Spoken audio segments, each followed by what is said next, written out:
pretty good.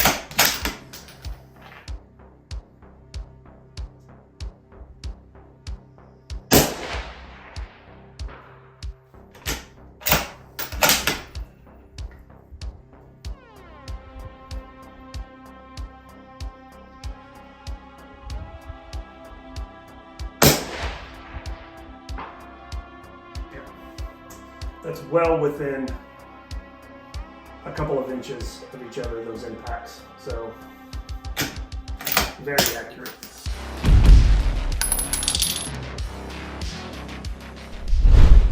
Hey everybody, what's going on? Thanks for swinging by. I sure do appreciate it. If this is your first time with the channel, my name is Mark. Oh, hi Mark. Welcome to Fit and Fire. Let's get into this video. This time we're going to be talking about Aero Precision, kind of like what is going on with them, and also we're going to be looking at this rifle right here. This is their Solus in 6.5 Creedmoor. Want to talk about the setup that I have going on with it, and then my experience with it since about September of last year. Now, with all of that being said, let's first start off with my relationship with Aero Precision to make sure that I'm as transparent as I possibly can. First and foremost is I really don't have much of a relationship with them. I am an affiliate with them, but I've been building Aero Precision rifles for years at this point, well before I became an affiliate. What does that really mean though is if I give you a link and you choose to purchase something using that link, I get a small kickback. That's it. I'm not getting paid to say anything good, bad, or indifferent by Aero Precision or anybody else. So this isn't like a hit piece on Aero, and this isn't me trying to prop them up or anything like this. I'm going to talk to you about my conversations with my contact at Aero Precision. I have asked them very pointed questions as to what's going on with Aero Precision, and also kind of give you some, I guess, inside looks into how to help you if you have an order with Aero Precision that hasn't been fulfilled, because that's like the biggest problem with them right now. Starting off about November timeframe of last year, Aero Precision ended up running into a major problem with inbound material coming into their facility. This is what we would call in the business a supply chain disruption. Most every manufacturer has some type of outside supplier, whether that is for raw material, bar stock, or even purchased finished goods. With that being said, Aero Precision suppliers ended up becoming, I would say, behind on their inbound shipments to Aero's facility, which then caused a bit of a backlog in orders. Some individuals seeing orders pending for weeks, if not months on end as of today. And that's kind of normal for a lot of different businesses. We saw that in the COVID years, but to see it in 2024 was kind of odd.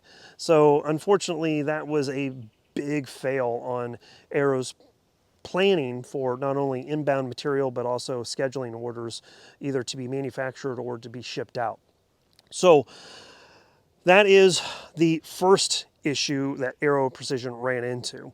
The second thing that kind of exacerbated the situation, which is typically a good thing for a lot of different companies, is the fact that Aero Precision had a better than normal holiday selling season. So Black Friday, Cyber Monday, and just the entire holiday season for Aero Precision was really good. And they kind of openly admitted that to me while I was asking questions over the phone.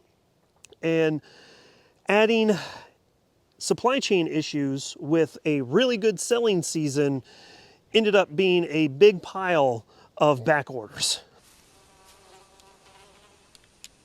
That is one big pile of shit. So, needless to say, they are in it pretty bad right now. They have a big mountain of backlog orders, and a lot of people are upset about it, and I can understand why.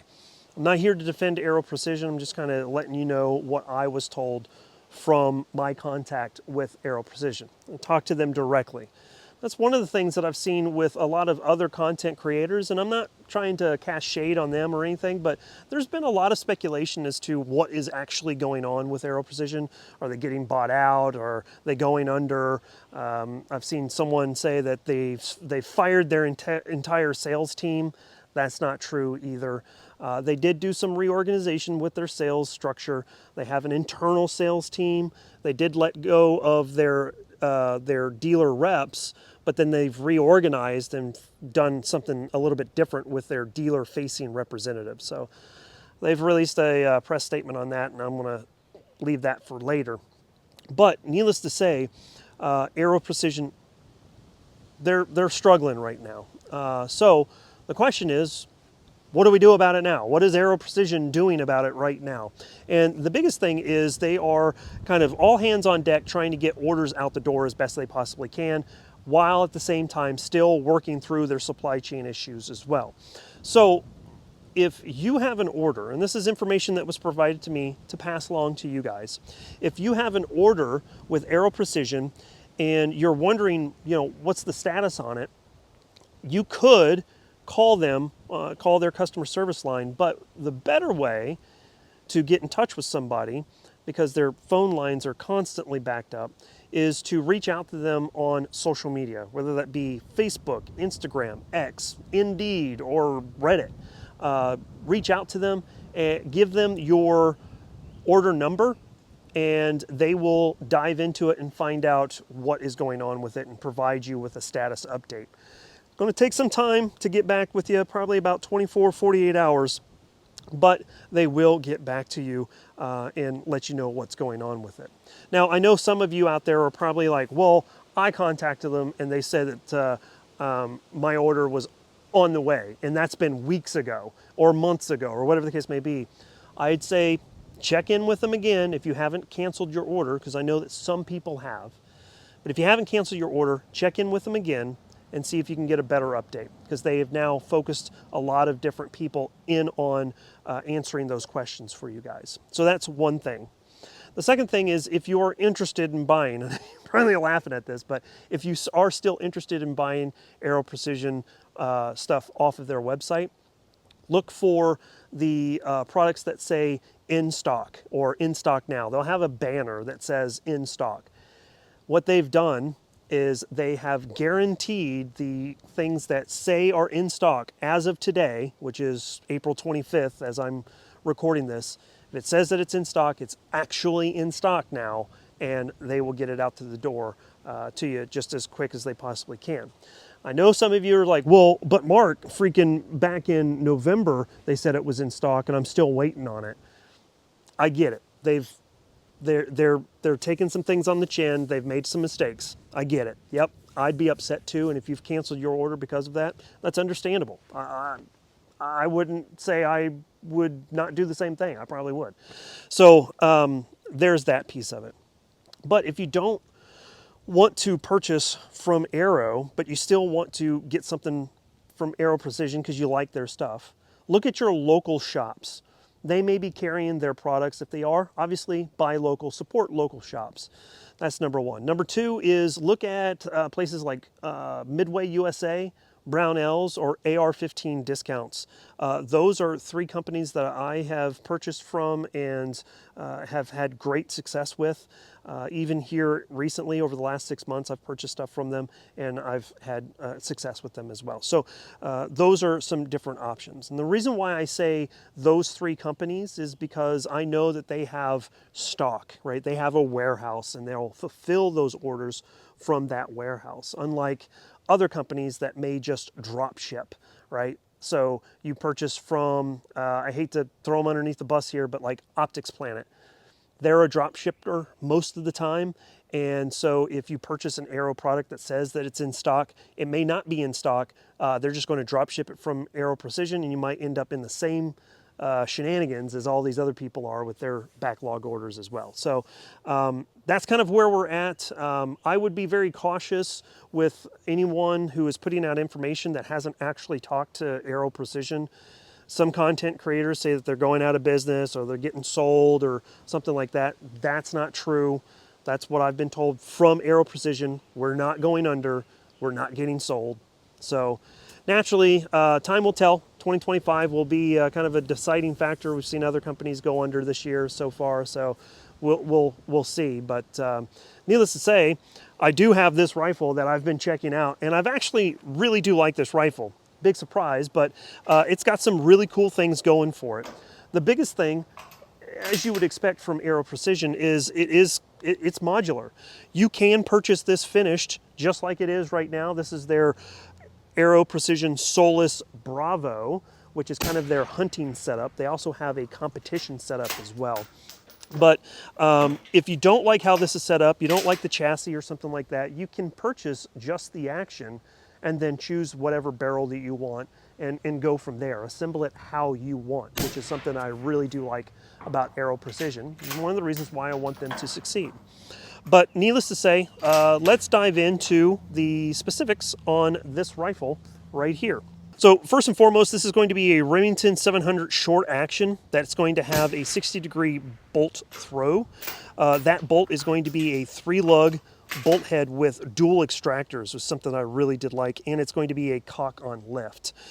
It does come equipped with a 20 MOA top rail if you purchase it finished. And it's also going to have the KRG chassis with length of pull and comb adjustments, as you can see with some of the B-roll that I'm doing right here. I've actually really enjoyed this chassis, but one of the things that I don't like, we'll talk about here in just a second. It's going to come with a Magpul AICS mag, and then the chassis is going to be M-LOK compatible on the fore end as well. This is a 22-inch 6.5 Creedmoor 1 8 barrel with a 5/8 by 24 thread pitch on the end. So just right out of the gate, it comes with a lot of different really cool features that I have come to really enjoy. Now, MSRP on this is going to be hovering right around that $1,800, $1,850 price point, but you can naturally drive that price point down by, you know, kind of going the a la carte route should you choose to do that. All right, so the next thing is we're going to talk about the scope that we have on here. This is from Discovery Optics, and this is going to be their new 6-36 by 56 first focal plane XED scope, and this is going to be kind of their next step up from their 5-25 that I've already talked about on my NLR 22 rifle. I also used that same scope on this one for deer hunting and took a coyote and a deer with that scope, and this is just the next step up. Now, the MSRP on this is going to be like $699. So a lot of people will be like, you put a $699 scope on an $1,800 rifle. And I was like, yeah, I actually did, because I honestly feel that this punches above its weight. The glass is really good. It has some really nice features. Obviously, return to zero guarantee on this. It's got tracking guarantee on this as well. This is going to have a MOA reticle, and then obviously the positive sounding clicks on this is going to be quarter MOA adjustments as well. So this has parallax adjustments down to 40 yards, and then it has an illuminated reticle as well. It's going to be better used at low light situations like dawn or dusk, not daylight bright, but early morning or late evening hours. It's going to help you find that center point of the reticle.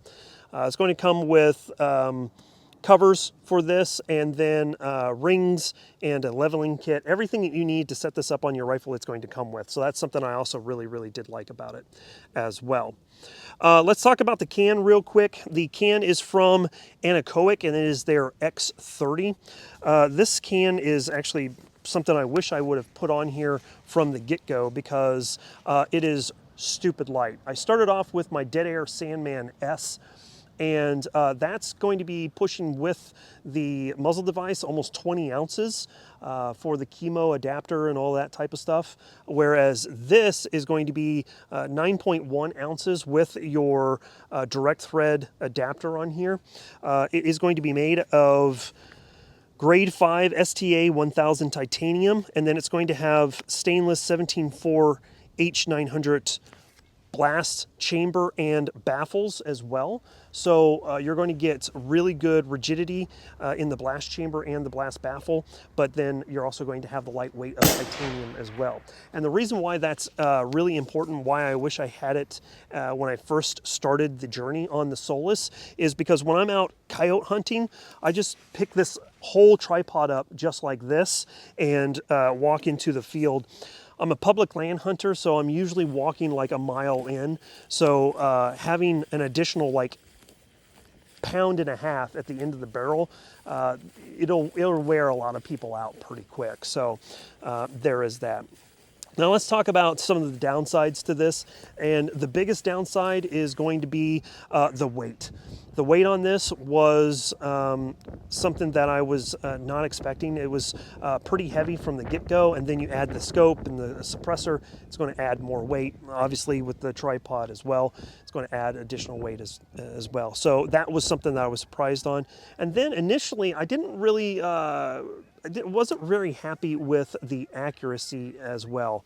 I was finding that most of my ammunition that I was trying out was coming in right around that 1 to 1.5 MOA, depending on what type of ammunition I was using. I even found like the Federal Fusion came in at like 2 MOA, and I was really, really surprised. Let's run down the list real quick. I've got my notes here. So different cartridges that I tried.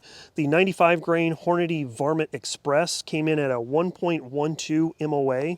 The 129 grain Hornady SST was 1.189 MOA. And then surprisingly, the 129 grain Hornady American Whitetail Interlock was 0.82 MOA, which is really, really surprising. But as mentioned, the 140 grain Federal Fusion came in at 2.084 MOA.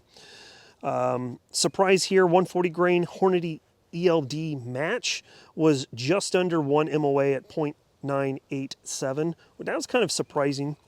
And then the 143 grain Hornady ELDX Precision Hunter came in at 1.062 MOA. However, the ammunition that really surprised me and had the best accuracy is from a manufacturer I wasn't expecting. And I'm kind of embarrassed to say, but it's from Sig Sauer.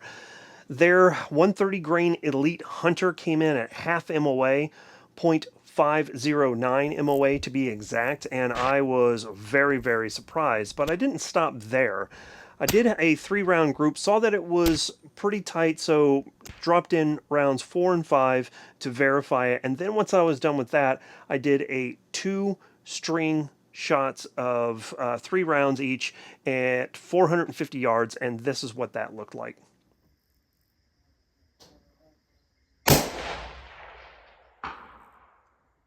Yep.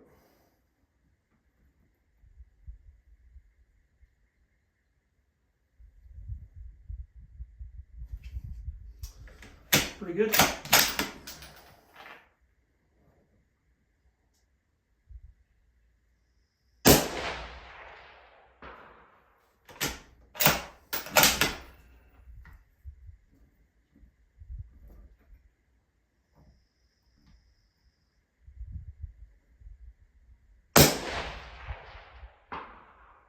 Yeah, that's well within a couple of inches of each other, those impacts. So very accurate. Let's see what that does. And all right, center mass.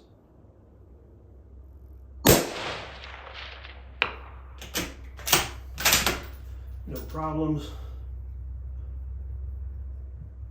Center mass.